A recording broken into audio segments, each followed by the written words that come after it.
Saya pikir banyak orang yang kehidupannya terbalik. Orang di zaman modern kini menghabiskan ratusan juta hingga miliaran rupiah untuk membeli sebuah rumah atau mobil mewah. Menghabiskan belasan hingga ratusan juta rupiah hanya untuk membeli sebuah tas, pakaian mewah, dan ponsel terkini. Semuanya itu terasa biasa, tapi untuk menyisihkan biaya untuk kesehatan mereka sendiri, bisa saja mereka berpikir panjang dan tak ada uang untuk kesehatan dirinya sendiri. Anda bisa menghabiskan banyak uang untuk membuat rumah Anda terasa nyaman. Anda juga perlu biaya pemeliharaan agar mobil Anda aman dikendarai. Anda pun perlu menggunakan pelindung ponsel agar ponsel Anda tidak pecah saat terjatuh. Tapi hanya tubuh, tidak ada satupun yang peduli. Apakah nilai kesehatan tubuh kita tidak sebaik rumah, mobil, ponsel, dan tas itu? Tanpa tubuh yang sehat, uang pun tidak bernilai. Karena kesehatan bukanlah sebuah warisan, namun kesehatan adalah harta yang harus kita jaga. Anda dapat menemukan kembali barang Anda yang hilang. Akan tetapi, ada satu hal yang hilang dan tidak akan pernah kembali, yaitu nyawa. Jadi, jagalah kesehatan untuk kehidupan di masa depan. Semoga Anda selalu diberikan kesehatan. Utamakan kesehatan keluarga. Gunakan Dr. Laser atau Aku Laser sekarang juga.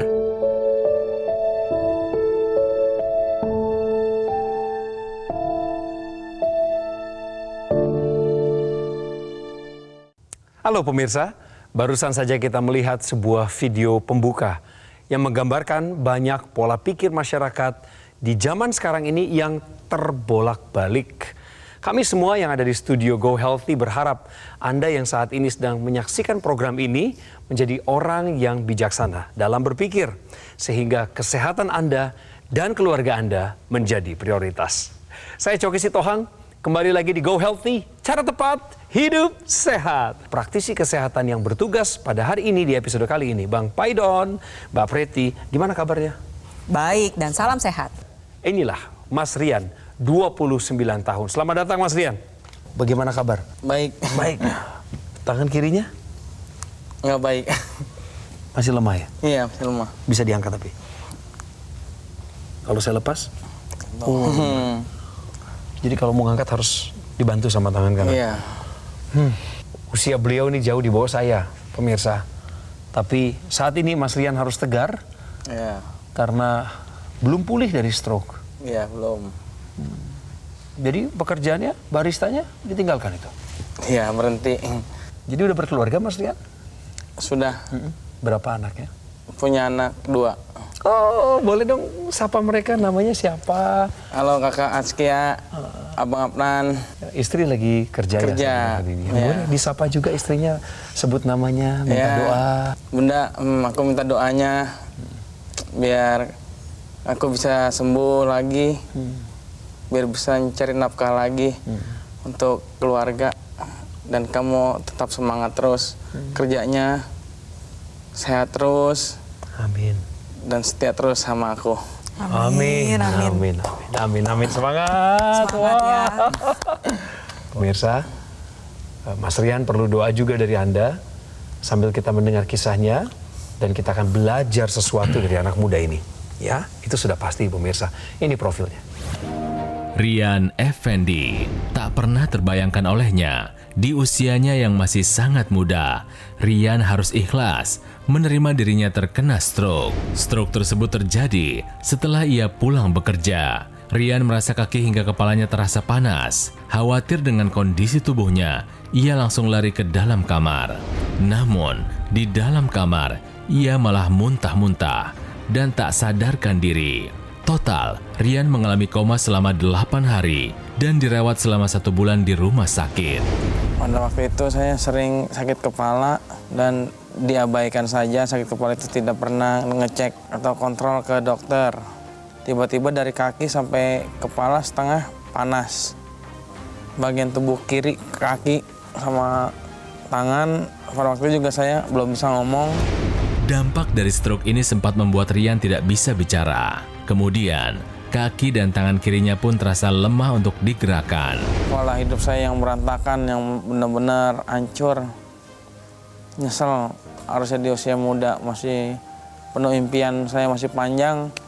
Ternyata berhenti sampai pada di usia 25 tahun, malah saya sakit terkena stroke begini. Ia sadar, stroke ini mungkin akibat pola hidupnya dulu yang jauh dari kata sehat. Rian pun ingin memperbaiki kualitas hidupnya menjadi lebih baik lagi demi keluarga tercinta. Tujuan saya datang ke sini ingin memakai teknologi laser agar bisa pulih kembali, bisa menafkahi keluarga kecil saya. Mas Rian, kita main dulu yuk sebentar. Iya. Jadi ini ada pernyataan nih. Olahraga larut malam dapat berdampak buruk terhadap kesehatan. Menurut Mas Rian ini benar atau salah? Kira-kira menurut Mas Rian benar atau benar. salah? Kenapa tuh Mas? Karena saya mengalaminya. Memang dulu Mas olahraganya suka jam berapa malam? 11 sampai Ah. pagi lah. Hah? Jam 11 malam sampai pagi? Iya. Jam berapa? Sampai jam 3 maksudnya. Jam 3 pagi? Iya. Olahraga apa? Futsal, main futsal. Main futsal. Memang nggak bisa dilaksanakan pada pagi hari? Pagi harinya kan kerja. Gara-gara pengalaman itu Mas beranggapan pernyataan ini benar gitu ya? Iya. Benar. Jawaban Mas Rian sudah tepat, karena pernyataan ini memang merupakan pernyataan yang benar. Tetapi ada penjelasannya nih pemirsa di rumah. Olahraga secara rutin ini tentunya mendatangkan banyak sekali manfaat untuk kesehatan tubuh kita. Iya. Tetapi waktu pelaksanaannya harus tepat. Tubuh kita punya namanya jam biologis yang kita sebut dengan irama sirkadian. Iya. Di mana memang tubuh kita ini aktif pada saat matahari terbit dan ketika matahari terbenam kita beristirahat. Sekarang bayangin nih, waktunya ketika Anda harus beristirahat malah dipacu untuk bermain olahraga. Nah, apa yang terjadi? Otomatis ketika Anda berolahraga dan beraktivitas fisik, tubuh Anda akan mengeluarkan hormon adrenalin. Hormon adrenalin ini akan memicu jantung Anda bekerja lebih keras. Detak jantungnya pasti meningkat. Itu adalah respon fisiologis, respon normal yang terjadi ketika Anda berolahraga. Nah, inilah pemirsa di rumah ya. Jadi perlu kita pahami bahwa olahraga itu tentunya dapat mendatangkan begitu banyak manfaat untuk kesehatan tubuh kita, tetapi waktu pelaksanaannya haruslah tepat. Olahraga larut malam dapat berdampak buruk terhadap kesehatan adalah pernyataan yang benar. Oke, dalam 1 bulan terakhir ini ada gejala-gejala apa saja yang dirasakan oleh Mas Rian? Atau gejala sisa pasca stroke? Tangan masih kaku, belum bisa mengangkat. Boleh coba diangkat, paling tinggi diangkat. Oke. Oke. Selain itu, Jalan juga masih berat. boleh kita lihat? Boleh Mas ya berdiri, bisa? Bisa. Jalan coba ke arah saya. Bisa. Pelan-pelan ya Mas ya? Iya. Ke arah Pelan-pelan ya. Mbak Preti ya? Oke. Oke, masih ada kekakuan, masih ada spastis, Dan dia masih lihat berat. ke bawah. Iya. Lihatnya ke depan, Mas. Oke. Ha-ha. Iya. Oke, coba balik, Mas. Stop. Silahkan duduk kembali. Selain gejala-gejala sisa yang dialami, ada gejala tertentu, rasa sakit kepala, pusing berputar. Kadang-kadang suka ini apa cetut-cetut di pas bagian yang kerusakan otak ini. Pas waktu kejadian serangan stroke, ingat gak tensinya ada di angka berapa, kolesterolnya ada di angka berapa? Waktu itu kan nggak sadarin diri ya? Ya, tensinya 200/100. Oke, itu baru pertama kali ketahuan tensi yang begitu tinggi. Iya, Sebelumnya Mas nggak pernah cek kesehatan? nggak pernah. Jadi sebelum kita masuk studio, kita udah cek juga kesehatannya. Ya, betul. Kita cek ya pemirsa, kita lihat per hari ini apa yang terjadi. Iya, ini tensinya masih belum terkendali ya Mas ya, ada di angka 143/89. Jadi tekanan darah yang normal itu ada di angka 120/80. Ketika tensi yang atas ya, yang sistolik ini melebihi atau mencapai 140, dan atau ya pilih salah satu ya yang bawah itu mencapai 90, ini kan pada Mas 89 nih, itu sudah masuk ke dalam kategori hipertensi. Solusinya begini Mas, tadi dari pertama kita lihat itunya berarti pengobatannya belum tuntas. Iya. Ini Ya. Kedua, saya minta Anda konsultasi lagi sama dokternya masalah obat. Ya. Oh, iya. Jadi jangan mencoba mengobati sendiri. Kalau memang harus minum dulu. Kenapa? Karena sekarang proses kerusakan yang sedang terjadi mungkin masih berjalan dan Mas Rian belum ngerti cara pola hidup sehat. Iya. Ketika prosesnya masih berjalan, proses kerusakan yang ini masih mungkin sudah berkurang gitu ya. Mungkin sudah berkurang, tapi Mas mungkin tidak sadar. Masih ketemu mie instan barangkali, masih makan roti, masih makan yang digoreng dan lain sebagainya, masih jalan tuh. Obatnya nggak dipakai. Itu bahaya. Nah, kedua, pola hidup sehat harus mulai dikerjain. Makan buah 3 kali sehari harus dibiasakan makan buah dan mulai tetap terus bergerak. Itu sih saran saya. Satu lagi, kita bisa menggunakan teknologi laser untuk membantu percepatan pemulihan. Nah, mungkin Mas Rian tahu, udah pernah dengar belum teknologi laser? Belum pernah. Belum pernah? Iya. Udah pernah lihat belum? Alatnya. Udah di TV. Di TV. Loh, belum pernah lihat tapi belum tahu. Belum. Wah, coba itu yang di sebelah tuh, lihat tuh. Ini alatnya itu barang. lagi dipakai sama saya. Lihat gak tuh ada sinarnya warna merah tuh? Coba lihat di lirik. Kan, iya, lasernya lagi aktif ini. Saya lagi pakai sambil terapi, Bang. Iya. Nah, itu perangkat itu mengeluarkan teknologi laser, mengeluarkan sinar laser. Nah, sinar laser itu dipakai di pergelangan, tapi walaupun dipakai di pergelangan, dia bisa bekerja di seluruh pembuluh darah di tubuh kita, di ujung jari sampai ujung jari kaki, sampai ujung kepala. Kok bisa? Karena waktu dia kerja di sini, pembuluh darah yang di sini kan seperti pipa atau pembuluh darah tuh banyak jumlahnya. Ketika kena sinar laser, pembuluh darahnya itu ngebuka, Mas. Iya. Ngebuka dia. Kenapa ngebuka? Karena waktu disinari, dindingnya ini mengeluarkan molekul namanya oksida nitrit. Nah, molekul oksida nitrit ini menyebar ke seluruh tubuh kita. Itu yang pertama yang dikerjakan, teknologi laser membuka pembuluh darah. Kedua, ketika Mas Rian suka makan yang digoreng atau minum yang manis, darah Mas Rian bisa jadi kayak gini bentuknya. Menggumpal-gumpal di dalam. Harusnya darah itu sehat seperti ini. Nah, sekarang kalau darah seperti ini menggumpal, bisa terjadi penyumbatan pembuluh darah. Nah, ketika Mas Rian pakai teknologi laser, si laser itu bisa tembus nih, Mas, dari lapisan kulit paling luar yang namanya epidermis, lebih dalam namanya dermis, lebih dalam lagi hipodermis, sampai ke pembuluh darah. Dia bisa masuk si sinar laser itu. Jadi saya ulangi ya, ketika dipakai, pembuluh darah itu bisa membuka seperti ini. Nah, dia seperti melebar, jalannya lebih lancar, karena dindingnya ini menghasilkan oksida nitrit nih. Ada gambarnya tuh, kayak yang bola merah dan biru tuh. Nah, si bola merah dan biru itu ikut masuk aliran darah set ke seluruh tubuh, ikut jalan sehingga pembuluh darah ikut ngebuka. Inilah yang bisa membantu percepatan pemulihan. Hari ini Tuhan menyajikan pada Anda informasi ini supaya Anda bisa lebih sehat. Sekarang tinggal Anda mau ambil kesempatan itu apa tidak. Take action segera untuk menggunakan dokter laser atau AccuLaser untuk darah dan pembuluh darah. Jadi ini alat kesehatan ya pemirsa, sudah ada di Indonesia lebih dari 10 tahun. Spesifikasi dari alat kesehatan ini adalah 14 titik sinar terapi yang terdiri dari 10 laser merah, 2 sinar kuning, dan 2 sinar biru. Jumlah dan posisi titik-titik akupuntur yang ada pada alat kesehatan ini sudah dirancang sedemikian rupa untuk menyesuaikan dengan pergelangan tangan kiri kita untuk dapat menyentuh secara dalam pembuluh darah utama. Titik akupuntur juga demikian. Tujuannya apa? Meningkatkan kualitas darah dan pembuluh darah. Penggunaan rutin dokter laser atau AccuLaser akan bantu kendalikan diabetes, hipertensi, kolesterol tinggi, asam urat yang tinggi.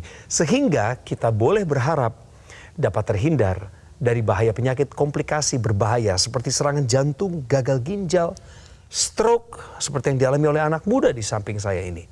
Pemirsa, telepon kami ya. Nomornya sudah ada di layar kaca, catat baik-baik, atau fotokan sekarang dengan ponsel Anda. Hubungi kami segera untuk mendapatkan AccuLaser atau dokter laser. Nanti yang akan tanggapin Anda adalah tim call center dari Gogomall. Pastikan Anda hanya mendapatkan yang asli, berkualitas, bermanfaat, dan bergaransi yang hanya ada di Gogomall. Ingat teknologi laser, ingat dokter laser atau AccuLaser dari Gogomall. Segera atasi masalah kesehatan Anda dan cegah komplikasinya sekarang juga.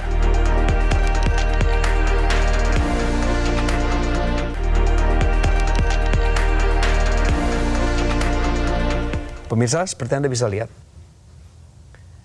tangan kanannya Mas Rian baik-baik aja. Baik ya Mas, normal ya? Normal. Tapi kalau mau nyiapin minuman, apalagi perpaduan dengan mesin, dibutuhkan keterampilan tangan yang kiri. 2 tangan ya Mas? Iya, 2 tangan. Ini yang terjadi pada tangan kirinya. Silakan Mas, diangkat sebentar. Boleh Mas buka seperti ini? Seperti saya begini? Belum bisa. Belum bisa. Iya. Belum bisa. Masih dilatih nggak? Dilatih terus setiap hari. Sekarang istrimu yang bekerja ya Mas ya? Iya, istri yang bekerja. Mas Rian kan anak muda nih, belum Iya. 30 umurnya nih. Kasih tahu sama anak-anak muda yang lagi nonton Go Healthy sekarang Mas. Oh, iya. Apa sih yang paling berat di awal-awal Mas Rian kena stroke? Yang paling berat itu apa yang Mas Pola hadapin? pikir dan pola hidup yang berantakan. Di awal-awal kena stroke, yang paling berat dihadapin oleh Mas Rian apa? Pola pikir sih. Pola pikir. Pola Ya, pikirnya itu contohnya seperti gimana? apa maksudnya? Orang tua sakit. Orang tua sakit itu Pak sering bolak-balik ke rumah sakit. Maksudnya Mas Rian sulit menerima kenyataan bahwa Mas kena stroke, lemah, berbaring kaku, nggak bisa ngapa-ngapain. Itu menyerang mental Mas nggak? Pada saat itu pertama-tama saya emang pas kena itu saya gampang emosi. Emosi tidak bisa dikendalikan. Tuh pada saat pulang dari rumah sakit, makannya bisa langsung sendiri atau bagaimana waktu itu? Masih pakai selang. Pakai selang. Makan, minum pakai selang. Selama berapa bulan, Mas? 5 bulanan, kurang 5 bulanan. lebih 5 bulan ya. Belajar duduk, belajar jalan itu baru bisa setelah berapa lama? Kalau salah 6 bulan tuh saya diterapi terus baru bisa ngomong, baru bisa duduk. Bagaimana dengan peran istri? Saat itu waktu Mas Rian lagi repot sendiri begitu, Ada istri jagain anak di rumah. Ya, istri saya sangat kuat, Luar biasa Oh, iya. ya. luar biasa. seandainya dia nonton sekarang, Mas mau ngomong apa sama istri? Bunda tetap setia dan semangat bekerja menafkahi keluarga. Tidak bisa diungkapkan dengan kata-kata sayang aku sama kamu Bunda. Terima kasih udah merawat saya dan Ojak maafin Yan kalau Yan dulu sering marah-marah. Terima kasih sudah merawat. Lagi masih ada mama, bapak. Paling penting perannya untuk merawat Yan. Ya, Arojak, terima kasih juga ya sudah bertahan selama ini. Ini adiknya bisa ada di sini juga sebagai narasumber. Hidupnya hari ini menjadi berkah bagi banyak orang, pemirsa yang nonton. Semangatin dulu Mas Rian. Hey, bisa bangkit Mas? Bangkit! Bangkit! Pemirsa, yuk kita belajar lagi. Tahukah Anda, konsumsi pereda nyeri berlebihan berdampak buruk bagi kesehatan. Ini juga perlu dibahas, Abang. Kalau misalnya Anda, tanda kutip nekat tidak memperhatikan itu, ada dampak yang serius dengan obat sakit kepala ini kalau berlebihan. Pertama mungkin dampaknya mungkin sakit perut ya. Sakit perut bisa menyebabkan ya mungkin mual atau muntah, karena dia kan juga bersifat asam merusak dinding lambung. Nah, kedua, dia bisa meningkatkan tekanan darah kalau terus-menerus. Ya, ketika dia meningkatkan tekanan darah, makanya mungkin tidak ada kondisi yang menyebabkan hipertensi, tapi orang yang mengkonsumsi ini berlebihan, bahkan seperti makan permen, sehari bisa makan 2 kali terus-menerus. Oh, saya pernah ketemu itu. Pagi-pagi mau berkendara, dia harus minum itu dulu, obat sakit kepala. Seolah-olah itu kayak vitamin buat ngilangin sakit kepala. Nah, resiko berikut apa? Ketika sudah terjadi tekanan darah tinggi, dia bisa menyebabkan komplikasi. Bisa terjadi stroke, bisa terjadi serangan jantung, dan pada orang-orang tertentu bisa menyebabkan perdarahan pada lambung. Ya, artinya ketika Anda sudah tahu bahwa ada resiko yang menanti dari obat yang bisa membantu ini, perhatikan resiko itu. Jangan dibiarkan atau jangan mengabaikannya. Itu mengapa untuk pemirsa di rumah jangan abaikan rasa nyeri yang Anda rasakan. Ya. Ketika Anda merasakan nyeri kepala, ya nyeri kepala ini merupakan gejala yang sangat umum dialami oleh semua orang. Banyak yang udah mengalami. Tapi jangan diabaikan, periksakan diri Anda ke dokter untuk mendapatkan diagnosa dan evaluasi yang tepat. Agar kalau misalkan ada tanda-tanda tensi yang tinggi, bisa segera diatasi, bisa menurunkan resiko komplikasi. Kita lanjutkan ya, kasih solusi sama Mas Rian. Pemirsa, kami lagi ngomongin teknologi laser. Satu solusi alat kesehatan yang kami sampaikan kepada Mas Rian agar Mas Rian menggunakannya. Karena saya pikir Mas Rian sekarang lagi jarang kontrol ke dokter. Ya, Kemudian saya perhatikan masih lemah di sisi kiri tubuhnya. Dan Mas Rian belum pernah tahu tentang teknologi laser sebelumnya. Silahkan lanjutkan penjelasannya, praktisi kesehatan. Ini adalah gambaran ilustrasi pembuluh darah yang ada di kepala kita pemirsa di rumah. Kecil-kecil, banyak, bercabang-cabang, bahkan masih banyak yang tidak terlihat pemirsa di rumah. Ada pembuluh darah kapiler yang lebarnya sepertiga helaian rambut kita. Bayangin, kalau udah sempit, kecil, menyempit, ditambah ada sumbatan, otomatis gak bisa lewat darahnya. Terjadilah sumbatan pembuluh darah. Kalau misalkan didiamkan begitu aja, pembuluh darah sifatnya bisa rapuh, nantinya bisa pecah kalau tensinya tidak dikendalikan. Nah, disinilah peranan teknologi laser secara intranasal, nantinya dia menyinari saluran pernapasan Anda dan di sana kan ada pembuluh darahnya tuh. Kita bisa sama-sama lihat pembuluh darah di hidung ini berhubungan secara langsung dengan pembuluh darah yang menuju ke organ otak. Saluran pernapasan dan pembuluh darah yang ada di hidung Anda akan secara optimal menghasilkan zat NO atau nitric oxide atau oksida nitrit bahasa Indonesianya. Lalu akan ikut beredar dari pembuluh darah hidung menuju ke pembuluh darah yang ada di otak. Tugas utamanya adalah dia membuka pembuluh darah sehingga aliran darah yang membawa zat gizi, oksigen ke jaringan otak ini bisa dihantarkan dengan baik. Itu yang pertama. Membantu proses pemulihan stroke menjadi lebih cepat. Karena kalau kita ingin pulih, otomatis neuroplastisitas ini harus didukung. Sebuah kemampuan di mana jaringan otak bisa melakukan restrukturisasi, membentuk jaringan atau koneksi saraf yang baru pada jaringan otak yang masih sehat. Yang sehat ini harus dijaga betul-betul, Mas Rian dan juga pemirsa di rumah. Terlebih lagi perlu diingat bahwa orang yang sudah mengalami serangan stroke tentunya lebih beresiko mengalami serangan stroke berulang. Dengan Anda menggunakan intranasal, ya harapannya adalah serangan stroke-nya dicegah yang berulang, pemulihan stroke-nya dibantu, dan juga tentunya dapat mendatangkan manfaat lain seperti tidur yang baik ya, karena kualitas tidur ini penting untuk penyintas stroke. Terlebih lagi bisa Anda manfaatkan untuk yang mengalami insomnia, ya mengalami migrain, sinusitis atau vertigo, atau misalkan kalau berbicara masalah stroke pastinya ada gangguan ya pada fungsi memori, fungsi kognitif. Nah, zat NO yang dihasilkan oleh pembuluh darah Anda pemirsa di rumah itu dapat memegang peranan penting pada fungsi memori, daya ingat ya dan juga fungsi berpikir.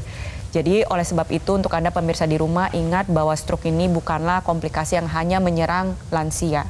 Lagi-lagi kita kedatangan narasumber anak muda, bayangin di usia 25 tahun sudah mengalami serangan stroke. Jadi serangan stroke ini tentu dapat menyerang anak muda.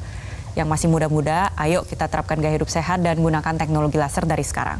Pemirsa, kami senang bisa mendengar cerita Mas Rian, sekaligus berikan beliau kekuatan. Nah, Mas Rian, ini ada bonus nih.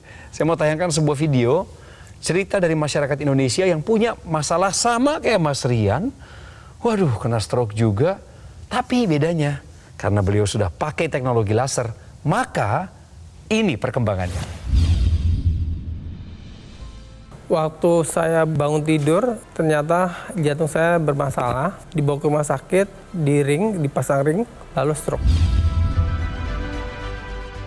Perubahannya sangat signifikan, seperti tidur, pules banget deh. Bangunnya segar. Terima kasih teknologi laser. Apa yang Mas Rian dapatkan dari obrolan singkat kita ini?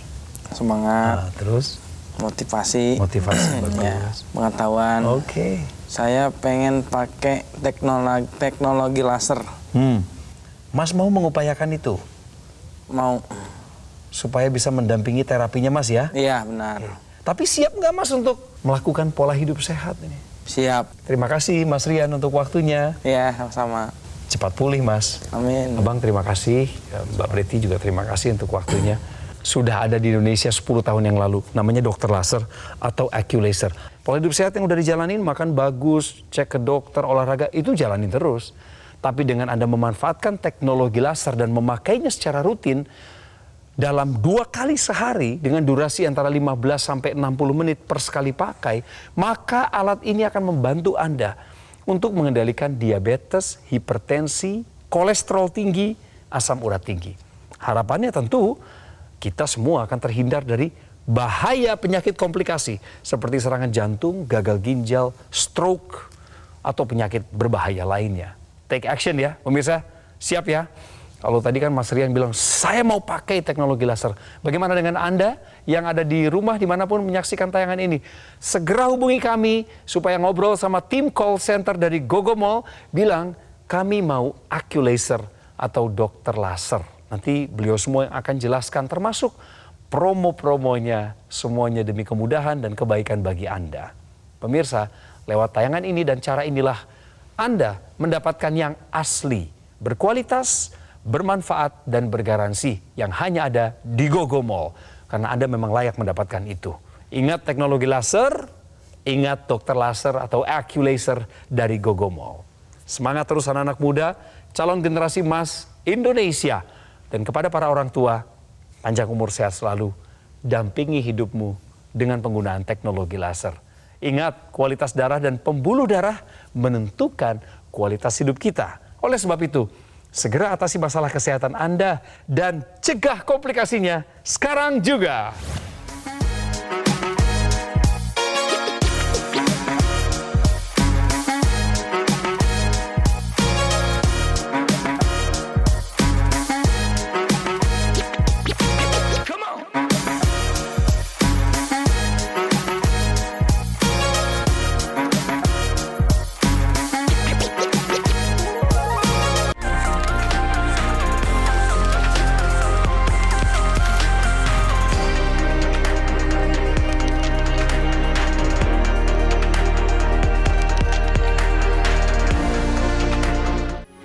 Metro TV. Jelajahi cara baru mendapatkan informasi. Download Metro TV Extend sekarang.